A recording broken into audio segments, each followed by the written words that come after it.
Bom dia, alunos do nono ano. Como prometido, vou fazer aqui um breve vídeo sobre uma revisão nossa apostila 1 e dos módulos que caem na prova de vocês da N2, tá? Então a gente começou o nosso trabalho observando a questão da óptica e o universo das formas e cores. Então vamos lembrar um pouquinho aqui. A luz branca é composta das 7 cores do arco-íris, chamado espectro solar. Então eu tenho as 7 cores dentro da luz branca. E todas as cores que são também decorrentes dessas cores, nós colocamos aqui como as cores chamadas do espectro solar. Então eu consigo chegar ao vermelho, azul, amarelo, os tons de amarelo, os tons de verde, os tons de azul, porque na luz branca tem todas essas cores, luz. Aí nós temos aqui a questão das lentes, né? Também foi uma questão que nós vimos, né? Então, quando passa uma luz branca dentro de um prisma, essa luz ela é decomposta nas 7 cores do arco-íris. Então, se eu tenho aqui, ó, um prisma onde a luz está passando, eu tenho a decomposição, passando por uma lente convergente, eu vou convergir esse raio de luz, que ao passar de novo por um prisma, ele vai se dividir e, logicamente, na decorrência da passagem dele, ele vai voltar a ser uma luz branca. Então aqui nós temos o disco de Newton, né, que nós falamos. Quando nós juntamos todas as cores de luz, nós temos o branco. E quando juntamos todas as cores pigmento, nós temos o preto. Então quais são as cores primárias de luz, né, que nossos olhos captam? É a cor vermelha, a cor verde e a cor azul, que são chamadas cores primárias. Então, com essas cores primárias, eu tenho a decomposição em outras cores, que são cores chamadas cores secundárias, tá? Que é o laranja, tá? Que são os tons secundários. Então, basicamente é isso. Nós temos uma lanterna aqui vermelha, uma lanterna azul e uma lanterna verde. Na junção dessas lanternas, eu consigo criar as outras cores, né? Eu vou abrir também para vocês aqui o nosso simulador. Então, abrir o simulador, nós tínhamos o simulador de cores, né? De cor luz.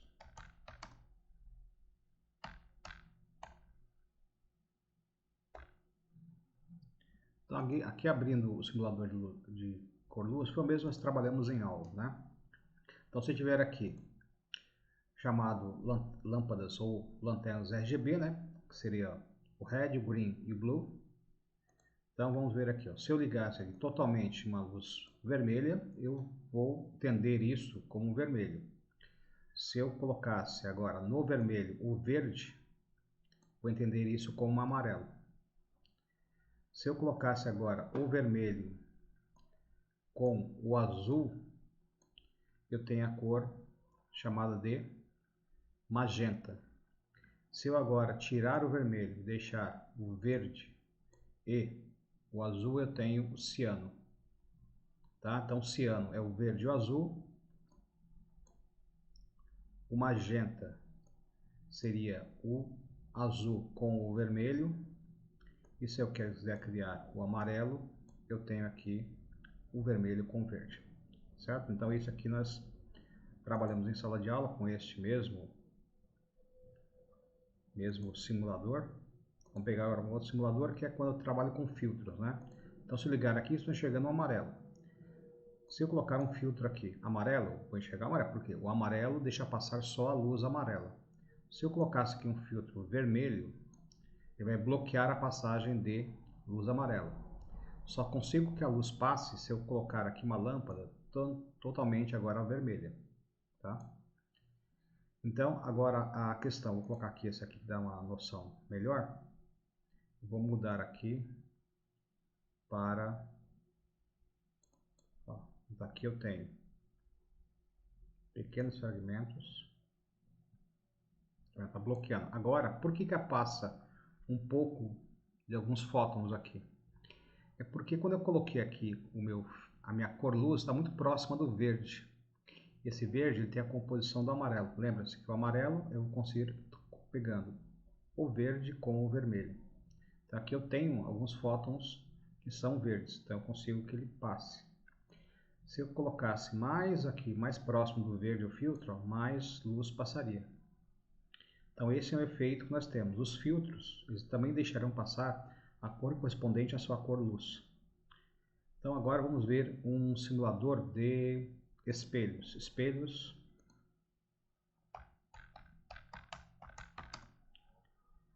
Vamos lá, simulador de espelhos e lentes.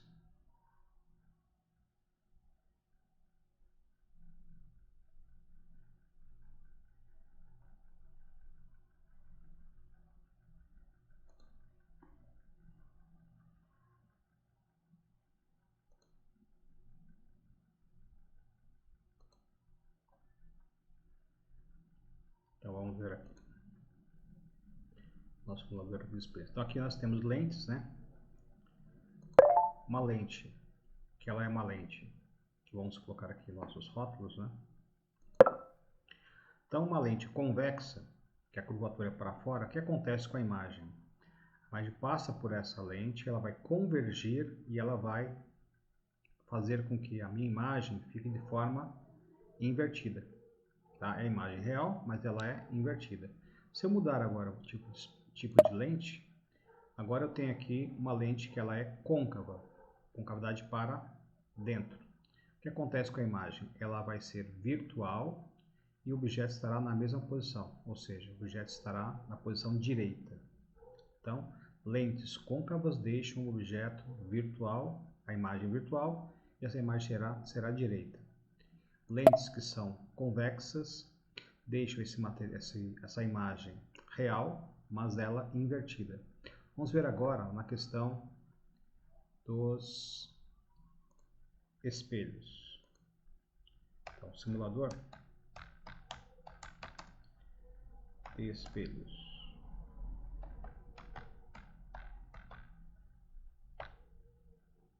Vamos lá agora para os espelhos.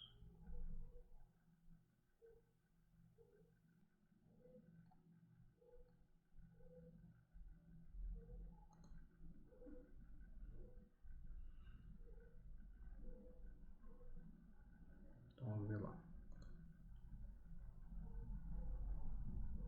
Vamos ver agora com os espelhos. O que acontece com os espelhos? Um espelho que ele é um espelho côncavo.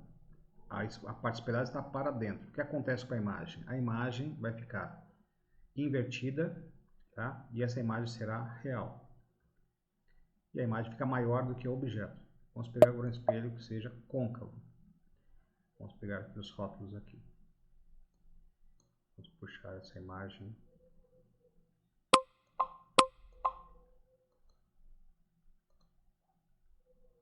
Então eu vou ter aqui uma imagem. Deixa eu aumentar um pouquinho aqui. Uma imagem que será virtual. Deixa eu aumentar mais um pouco. Vocês poderem ver. Aqui, ó. A imagem ela é virtual. Ela vai ser direita, ou seja, a posição correta, e ela vai ser menor que o objeto. Vamos ver agora no espelho plano. O que acontece? No espelho plano, essa imagem será virtual, a imagem será do mesmo tamanho do objeto e ela estará na forma direita, ou seja, na posição correta dela. Ok? Deixa eu ver aqui com alguns outros. Talvez dê para setinhas, né? Vou colocar aqui um outro objeto. Vamos colocar aqui pinguim. Mesma coisa, ó. Então só mudei aqui o pinguim, agora está do mesmo tamanho do objeto, a sua imagem. Lembrando que o espelho plano tem uma característica. A distância entre o objeto e espelho é a mesma distância de espelho até a imagem. Então se o pinguim está a 3 metros do espelho, a imagem se formará a 3 metros do espelho também. Ok? Então voltando aqui. Aqui nós temos a questão, falamos aqui da questão das cores, né? Então é assim, se eu pegar um objeto azul, então aqui tem a composição das cores chamadas cores luz. O azul com o vermelho dá o magenta, o azul com o verde dá o ciano, o azul com agora o verde com o vermelho dá o amarelo, e se eu juntar as três cores primárias vou ter o branco. Aqui a questão das cores e a óptica da visão, né? Nossa lente aqui é uma lente que vai fazer a mesma função de uma lente artificial, ou seja, ela vai pegar a imagem que está aqui, vai projetar a imagem no fundo dos olhos. Só que ao passar por essa lente natural, essa imagem ficará invertida. E essa inversão aparecerá no fundo dos olhos. Nós vamos captar a imagem de forma invertida, nosso cérebro vai fazer a decodificação e voltar a imagem na posição correta. Lembrando que agora a cor do objeto é a cor que ele reflete. Então, nesse exemplo, falamos em aula. A bola é vermelha, o papel é branco e a mesa é preta. Se eu colocar uma luz aqui vermelha, a bola fica vermelha, o papel fica vermelho e a placa aqui ficará em preto. Se a luz for azul, o papel fica azul, a bola fica preta e a mesa fica preta. Porque devido a isso, o objeto ele vai... Aqui nós temos uma luz verde, o papel ficou verde, o papel é branco, a mesa fica em preto e a bola fica em preto também. Agora, na cor pigmento, se eu juntar todas as cores na cor pigmento, eu terei o preto. Então, se eu pegar as cores primárias que nós temos em cor pigmento, se juntá-las, eu teria o preto. Então, está aqui, ó. Cor pigmento, amarelo, o ciano e o magenta. Então, se eu pegar amarelo com ciano, eu tenho o verde. O amarelo com magenta, eu tenho o vermelho. Se eu pegar agora o ciano com magenta, eu tenho o azul. Vejam que são as cores luz, né? Então, aqui eu tenho as primárias, que são as cores pigmentos, que dão origem às cores secundárias aqui.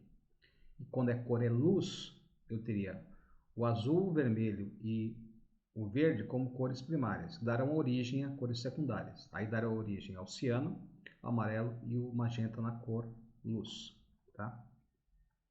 Que é aquela questão do padrão CMYK, né? Então temos lá o ciano, o magenta, o yellow, que é o amarelo, e o K, que seria o preto. E aí, dando sequência, nós falamos aqui, ó, se nós iluminássemos essa bandeira com uma luz azul, eu teria essa parte azul, a parte aqui do branco também azul mais claro e as outras partes todas em preto. Se fosse uma luz verde, somente a parte verde ficaria verde, a parte branca também ficaria um verde mais claro e as restantes ficariam todos em preto. Aí nós temos o que nós falamos, os instrumentos ópticos, né, que podem ser uma lupa, que pode ser um telescópio, pode ser uma luneta, pode ser um microscópio, pode ser o seu óculos, tá? Todos utilizam de espelhos ou de lentes. Então aqui nós temos três leis principais e três fenômenos principais da luz. A luz pode refletir, então tem as leis da reflexão. A luz incide no objeto e volta para o meio de origem com o mesmo ângulo, desde que eu tenha uma superfície lisa e polida. Eu tenho depois o fenômeno da refração, quando a luz passa de um meio para o outro, no caso aqui ar para água, a luz sofre um desvio. Esse desvio é chamado refração ou raio refratado. Então vejam que também uma parte da luz é refletida, uma parte é refratada e uma parte é absorvida. Neste caso aqui, eu tenho maior incidência dela ser refratada, mas toda vez eu tenho os três processos juntos, tá? Então, quando há um desvio, eu tenho a luz refratada, quando há absorção da luz e quando eu tenho essa reflexão da luz, tá? Então, lembrando que se a superfície é lisa e polida, o ângulo de incidência é o mesmo ângulo de reflexão. Aí, dando prosseguimento aqui, na sequência do nosso capítulo, nós fizemos toda essa parte com vocês, né? Mostramos essa reflexão especular e a difusa. Então, a especular, que é essa com superfícies lisas e polidas, a reflexão é regular, e a difusa é quando a superfície é rugosa, ela tem diferenças na questão da sua estrutura. Então, os raios de luz serão refletidos de forma também difusa, cada um para um sentido, tá? Então, aqui é especular e aqui seria a difusa. Aí falando dos espelhos planos, né, que nós falamos, né, a distância do espelho plano do objeto até o espelho é o mesmo do espelho até a sua imagem. Aí falando se nós podemos ter na característica do espelho, da imagem, podemos ter ela virtual ou real. Podemos ter ela direita ou invertida, ela maior ou menor. Então, se tivéssemos aqui um espelho plano, esse F estaria na posição invertida aqui. Então, onde é o ponto B, B' seria a sua imagem. Então, se eu estou aqui a distância de 2 quadradinhos do A até o espelho, 2 quadradinhos também seria o começo da formação desta imagem aqui. Se o ponto B está a 4 quadradinhos do espelho, estará a 4 quadradinhos do espelho também. Então, isso teria um rebatimento dessa letra F. Aqui, se tivéssemos aqui 3 observadores para ver esse ponto A, se esse ponto A projetar aqui uma linha de reflexão, ela bateria exatamente no ponto do olho 2 aqui, tá? Então, se ela vier com um certo ângulo, ó, se eu colocasse um ângulo aqui, não daria no espelho, por isso não chegaria no 1. Se eu colocasse ela nesse ponto aqui, não daria para chegar no ponto 2. Ó. O ponto 2 faz neste ponto aqui a observação. Então, somente o ponto 2, o observador consegue ver. Ó. Se eu passasse uma linha reta aqui, chegaria exatamente no olho 2. Aí, na sequência, nós temos a questão dos espelhos esféricos, como eu falei. O espelho côncavo, a luz chega paralela e ela vai convergir. No espelho convexo, essa luz chegará também de forma paralela, só que ela vai divergir. Então, no espelho côncavo, converge. No espelho convexo, diverge. É o contrário da lente, tá? As lentes que são côncavas, elas vão divergir, e as lentes que são convexas vão convergir. Então, é contrário do espelho. Então, se eu souber dos espelhos, eu sei das lentes. Então, espelho côncavo, ela vai convergir. Lente côncava vai divergir. Aqui eu tenho o espelho convexo, eu vou ter ele vai divergir, tá? E na lente eu vou convergir. Então, uma é o contrário da outra.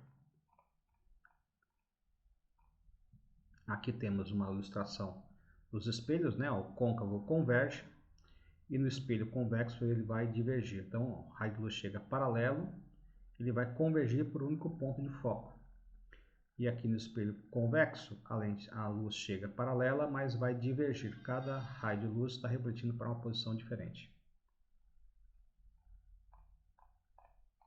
Aí, continuando, aqui o experimento de Arquimedes, né, que eu falei para vocês. Então, ele está usando que tipo de espelho? O espelho que faça a conversão, né, para convergir o raio num único ponto e conseguir transformar luz em calor. Então, aqui temos o experimento da colher, né? Eu sugiro a vocês, quando tiverem dúvida quanto a espelhos côncavos e convexos, pega uma colher e observa como é que fica a sua imagem, tá? Se ela fica invertida, se fica direita, se ela vai ficar maior ou menor. Aqui o espelho utilizado em estacionamentos, né? Ele deixa a imagem menor, mas a imagem fica mais aberta, né? Então, eu restringo o tamanho da imagem, mas consigo abrir também o campo visual. Aqui é a mesma coisa do espelho de um dentista, né? Ele usa esse espelho aqui, que ele vai ser curvado para dentro, como se fosse uma colher. Ele consegue ampliar a imagem e consegue inverter a posição dela. Então, ele vai enxergar a posição do dente como se estivesse dentro da sua boca. Então, esse é o intuito. Como é que vai enxergar o seu dente dentro, o dentista estivesse dentro da sua boca? Então, ele consegue ver o seu dente maior e consegue ver o seu dente na posição correta. Tá? Tá, aqui é o que eu falei para vocês. Ó. Se aqui eu tenho o cabeleireiro com o espelho aqui, eu tenho 60 centímetros até a pessoa, e da pessoa tem mais 1 metro até o espelho, a imagem desse espelho que está aqui no profissional estará a 1,60 m. Eu vou contar 1 metro mais 60. Então a imagem lá esse segundo espelho estará 1,60 m. Tá? Então se eu colocar os dois aqui na questão, eu queria saber qual a distância total. Então 1,60 m mais 1,60 m, 3,20 m. Aqui nós temos a representação de um espelho de um telescópio, né? O que ele faz?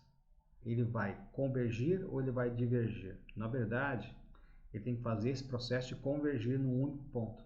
Então, ele vai chegar paralelo e vai convergir para um único ponto.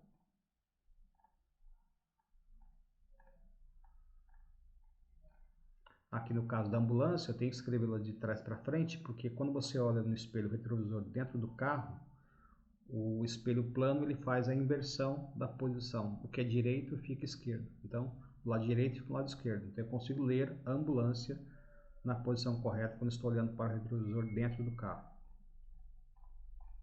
Aí depois nós temos aqui a parte de algumas questões, né? Coloquei aqui da bolinha, né? Da bolinha aqui, ó. E vai qual é a questão do ponto de vista, o erro aqui é que o objeto, como aqui uma bola de Natal, né? A bolinha de enfeite de Natal, o coelho não ficaria maior, ficaria menor, tá? Então eu teria uma amplitude maior de visão, então eu conseguiria ver, vamos para a sala como um todo, e o coelho ficaria menor. Eu só abriria o campo visual, mas a imagem ficaria menor. Então já dá para ter uma noção. Os espelhos que são convexos, eles diminuem a imagem, mas ampliam o campo visual. Aqui os instrumentos ópticos, que seria a lupa, da lupa à luneta, né? Então qual que é a diferença de uma lupa para uma luneta? Uma vai aumentar o objeto. Quem vai aumentar o objeto? A lupa aumenta e a luneta aproxima, tá?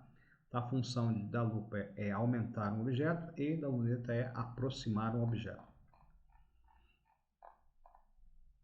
Aqui nós temos a parte que vai falar sobre as chamadas lentes, né? Então veja, aqui é uma lente que tem a concavidade voltada para fora, ou seja, ela é biconvexa. O que acontece com o raio de luz quando chega aqui? Vai ser convergido, que é o que faz uma lupa, ela converge a imagem. Se eu tiver agora uma lente que ela é, aqui no caso, bicôncava, né? Com a concavidade voltada para dentro, as duas, o raio de luz chega paralelo e ele vai divergir, ele vai abrir. E aí eu coloquei para vocês uma questão que era assim, se eu unir uma lente convergente com uma lente divergente, eu corrijo a imagem. Então aqui numa máquina fotográfica, dentro eu tenho uma lente, tá? Que essa lente aqui, que ela é uma biconvexa, mas também tem uma lente que ela é côncava. Então ela faz uma correção. Enquanto uma converge o raio de luz, a outra vai divergir o raio de luz. Na composição das duas eu consigo consertar essa questão da imagem. Então eu vou ver a imagem de uma forma correta e normal. Tá? Também como o olho humano, a câmera capta a imagem de ponta cabeça. Um jogo de espelhos dentro da câmera que faz a conversão. Tá? Mas a captação é de ponta cabeça, ou de forma invertida. Aqui depois estamos vendo aqui a questão da lupa. Então eu tenho aqui a joaninha é bem pequenininha. Ao ver com essa lupa eu consigo ver a imagem dela muito maior. Tá? Então a lupa vai aumentar o objeto e o telescópio vai aproximar. Essa é a função dos telescópios, né? Então eu tenho aqui, ó, eu tenho a diferença que eu tenho aqui, que eu tenho uma ocular menor e uma objetiva maior. Então eu vou aproximar o objeto que estava longe. Então a minha ocular ela será menor do que a lente que eu tenho aqui na minha objetiva. Nos microscópios é o contrário. Eu tenho a objetiva sendo um valor menor e a ocular maior, tá? Então se eu estivesse trabalhando com uma comparação de um microscópio para um telescópio, a diferença é que a posição da minha ocular e da minha objetiva. Se eu colocasse deste lado o observador, e aqui seria a minha ocular agora, e aqui seria a minha objetiva, teria um microscópio. Vou mostrar aqui, ó. Tá vendo? Ó? A diferença? Agora a minha lente maior está aqui, que é a minha ocular, e a menor é a objetiva. Tá? Aqui eu vou aumentar o objeto de tamanho. Enquanto aqui eu tinha a minha ocular menor e a minha objetiva maior, que era para aproximar.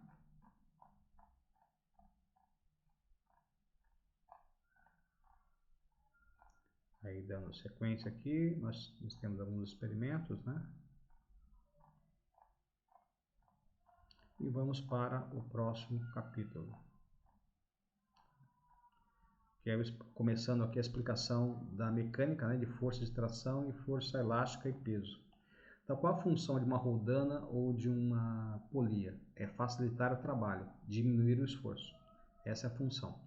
Se eu colocar só uma polia ou roldana, e tentar levantar uma caixa com uma corda ou com um cabo, eu vou diminuir o esforço feito pela metade, por 2. Se eu colocar 2, eu diminuo 4 vezes o esforço a ser feito.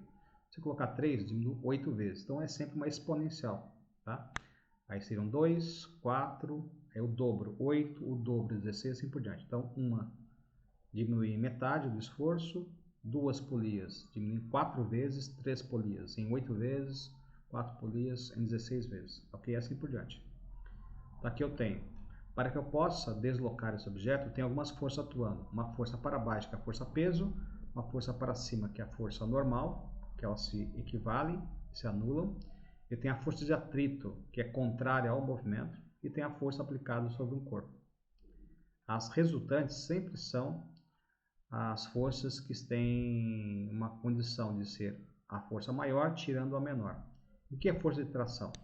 Outra coisa que vimos. A força de tração é aquela força que eu tenho que vai resistir à questão da força peso. A tração, se for um cabo, só vai existir tração se eu estiver deslocando o objeto por cabo, por fios, por cordas, tá? E nesse fio, cabo ou corda, a força que faz movimentar o objeto para cima é a força de tração, que ela é contrária à força peso. Então, a força de tração, ela poderia ser colocada como a normal, só que a normal é uma força imaginária que eu tenho. Quando eu coloco um cabo ou um fio e puxo um objeto por uma rodana ou polia, essa linha que está na vertical para cima é a força de tração, tá? Então aqui, ó, nós temos aquele desenho lá da aranha. Eu tenho duas forças de tração, uma que está tracionando para este galho e uma que traciona para este outro galho aqui. E a força peso está para baixo, que eu vou colocar aqui como uma T1. Então, ó, T1, T2, T3. Então, T3 e T2 são forças de tração, laterais para os galhos, e a força T1 seria a nossa força peso, que está puxando para baixo, no caso aqui, a aranha. E a força elástica, que já trabalhamos também, é a força de distensão ou contração de uma mola ou de uma borracha, tá? Todo objeto que possui uma condição de deformação, eu posso falar que ele tem uma força elástica. Então, no caso que se eu puxar essa mola, vou aumentando ou diminuindo a pressão feita na mola, que seria a nossa chamada força de, no caso, pode ser uma força de tração, pode ser uma força de deslocamento horizontal, tá? Isso é usado bastante em balanças. As primeiras balanças eram, na verdade, dinamômetros. Eram molas que eram esticadas e esse esticar da mola era preso numa escala que ia medindo quanto que eu estiquei a mola. Então era convertido para valores de massa. E aqui eu tenho aqui a mola relaxada, não tem força elástica. Ó. Força elástica 0, deformação 0. Se eu esticar a mola, eu estiquei 0,2 metros. Aí já tem uma força elástica. Para fazer 0,2, um aumento de 0,2 metros, que seriam 20 centímetros na mola, tem que aplicar uma força elástica de 100 newtons. Se eu quiser aqui aumentar em 0,4, eu vou ter que colocar 200 newtons. E assim por diante, tá? Aqui é um exemplo só. E aí nós vemos aqui a formulinha, que essa fórmula não cai na nossa prova, né? Que a força elástica é o K, que é o coeficiente de dilatação do material, e o X, que é o quanto deslocou ou deformou o objeto. Tá? Esse K é dado por tabela e o X é dado a deformação da mola. Que é isso aqui, ó. Exatamente isso aqui, ó. Então, o K é quanto essa mola consegue ser esticada e o X seria quanto ela deslocou. Cada material tem um coeficiente, isso é dado por tabela. Se é alumínio, se é aço, se é borracha, se é plástico, tá? Aí nós falamos da força gravitacional, tá? Que é a força que atua sobre qualquer objeto que nós temos no planeta, né? Então, a força gravitacional da Terra é 10 metros por segundo ao quadrado, na Lua ela é 1,6. E nos planetas ela tem gravidades maiores e gravidades menores. É a força que te puxa para o chão, tá? Ou a força de atração entre os corpos, tá? Quanto maior a massa de um corpo, maior a sua força de atração e maior a sua força gravitacional. Então, em relação à Terra e Lua, a Terra tem mais massa que a Lua, então ela tem a condição de atrair ou ter uma força gravitacional maior do que da Lua. O Sol já tem uma massa maior, tem uma força gravitacional bem maior que a Terra. E aí nós finalizamos aqui, só para ter uma noção. No Sol é 274 newtons por quilo, tá? na Terra ela é aproximadamente 9,8. Olha a distância que nós temos do Sol para a Terra em questão da gravidade. Tá? A Lua já é 1,6. Tá? Aqui podemos traduzir como 10 metros por segundo ao quadrado, 1,6 metros por segundo ao quadrado. Tá? Aqui está dando a força em newtons por quilo. Então, colocado em gramas, mais por newtons por quilo. Mas não teremos isso na nossa prova de agora. Tá? E aí nós temos aqui, vamos supor, essa condição aqui, ó, nós temos uma polia e temos outra polia aqui. Temos uma força aqui para baixo, né, que é a nossa força-peso, temos uma força para cima, uma força de tração, um F2. Essa caixa também tem uma força de tração, que seria F4, uma F5, uma força normal, uma força-peso, uma força de tração F6. Aqui uma força de tração F8 e uma força F9, que seria a força-peso dele, tá? E aí nós finalizamos o nosso capítulo falando das resultantes, né? Como eu falei, um exemplo de um cabo de aço. Quem tiver mais força desloca a corda para o seu lado. E como é que é feita a parte de forças de contato? Depende no caso aqui, do atrito. O atrito vai impulsionar ou não um objeto. Então a força de atrito também vai entrar neste coeficiente de cálculo aqui. E eu posso ter aqui, no caso aqui, de uma caixa de fósforo, vou puxá-lo para trás, vou esfregar essa ponta para trás, a força de atrito é para frente. Eu tenho que empurrar para baixo essa cabeça do fósforo, ela vai ser empurrada para cima, que é a força normal. Então aqui nós temos aqui uma indicação de alguns elementos aqui do sistema de forças, né? Ó. Se duas pessoas estiverem empurrando o carro, vou somar esse F1 com o F2 aqui. Então daria 500 newtons. Se por acaso essa pessoa estivesse do lado de cá, empurrando, então teria F1 300 e F2 200, com sentidos diferentes. Aí eu teria que subtrair 300 menos 200, daria 100. Então, forças no mesmo sentido eu somo, 500 newtons. Forças em sentidos contrários eu subtraio.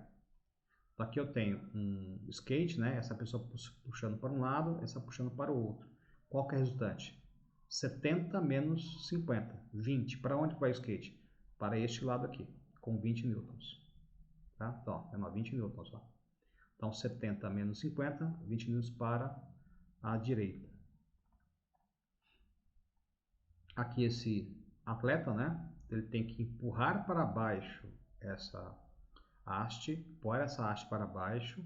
Se ele conseguir deixar isso o mais reto possível, mais paralelo às duas argolas, ele fará menos esforço. Quanto mais essas argolas estiverem esticadas em ângulo, mais esforço ele faz. Então, para que se mantenha equilibrado, ó, 300 newtons para cima na primeira mão, 300 newtons para cima na segunda mão e para baixo 600. Então, ele fica parado. Caso essa parte seja maior, ele vai criar um arco aqui. Vai fazer como se fosse um V para baixo. Ou faria aqui um V para cima, caso ela fosse maior. E aí nós temos a parte dos testes que fizemos, né? Depende da massa do corpo para que eu tenha atrito. Então, esse pneu está resistindo para a esquerda, enquanto o atleta puxa ele para a direita. Ele tem que vencer a massa e a força-peso do pneu e vencer a força de atrito que o pneu tem com a terra. Então, são as forças que ele vai ter que atuar. Neste caso aqui, ó, eu tenho duas pessoas empurrando esse carro. Uma empurra com 100 newtons, outra com 400, ou seja, ele vai com 500 newtons. Se eu esvaziasse aqui o carro, tirasse aqui as malas, era mais fácil empurrá-lo, porque diminui a massa e mantém a mesma força, eu conseguiria deslocá-lo com mais rapidez e com maior facilidade, ok? Então seria isso, tá? Esse é o resuminho rápido da nossa aula que nós tivemos aqui do nosso trabalho neste primeiro módulo aqui da primeira apostila de vocês, tá ok? Então boa prova para vocês, então bons estudos.